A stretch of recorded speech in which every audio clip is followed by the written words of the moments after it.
ಹತ್ಯೆಗೆ ಗುರಿಯಾಗಿದ್ದ ಪರಿಶಿಷ್ಟ ಜಾತಿ ಮತ್ತು ಪಂಗಡದ ನೌಕರರ ಹಿತ ಕಾಯಲು ಜೆಡಿಎಸ್ ಕಾಂಗ್ರೆಸ್ ಮೈತ್ರಿ ಸರ್ಕಾರ ನಿರ್ಧರಿಸಿದೆ.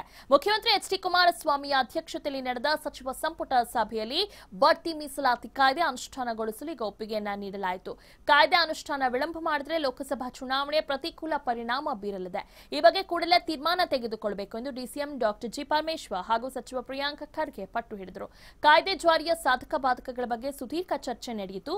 ಹೊಸ ಕಾಯ್ದೆಯಲ್ಲಿರುವಂತೆ 1978 ಏಪ್ರಿಲ್ 27ರಿಂದ ನೀಡಿರುವ ಬಡ್ತಿ ಮತ್ತು ಜ್ಯೇಷ್ಠತೆಗಳು ಸಿಂಧುವಾಗಿರಬೇಕು ಮತ್ತು ಭಂಗ ಉಂಟಾಗಬಾರದು. ಹಿಂಬಡ್ತಿಗೊಂಡವರನ್ನು ಹಿಂಬಡ್ತಿ ದಿನದಿಂದ ಪೂರ್ವಾನ್ವಯವಾಗುವಂತೆ ಹುದ್ದೆ ಮತ್ತು ವೇತನ ಶ್ರೇಣಿಗೆ ನಿಯೋಜಿಸಿ ಆದೇಶ ಹೊರಡಿಸಬೇಕು ಎಂದು ರಾಜ್ಯ ಎಸ್ಪಿ ಮತ್ತು ಎಸ್ಟಿ ನೌಕರ ಸಮನ್ವಯ ಸಮಿತಿ ಪಟ್ಟು ಹಿಡಿದಿತ್ತು. ಆ ಪ್ರಕಾರವೇ ಕಾಯ್ದೆ ಜಾರಿಗೊಳಿಸಲು ಸಂಪುಟ ತೀರ್ಮಾನಿಸಿದೆ.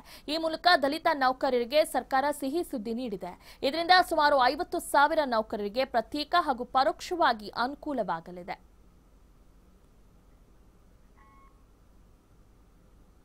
ಸಂಪುಟದ ಪ್ರಮುಖ ನಿರ್ಧಾರಗಳು ಏನು ಅಂತ ನೋಡೋಣ ಬನ್ನಿ. 1ರಿಂದ 10ನೇ ತರಗತಿಯ ವಿದ್ಯಾರ್ಥಿಗಳಿಗೂ ಶೂ ಮತ್ತು ಸಾಕ್ಸ್ ವಿತರಣೆ ಮಾಡಲಾಗುವುದು. ಮತ್ತೆ 44.57 ಲಕ್ಷ ವಿದ್ಯಾರ್ಥಿಗಳಿಗೆ 126 ಕೋಟಿ ವೆಚ್ಚದಲ್ಲಿ ಶೂ ಸಾಕ್ಸ್ ವಿತರಣೆ.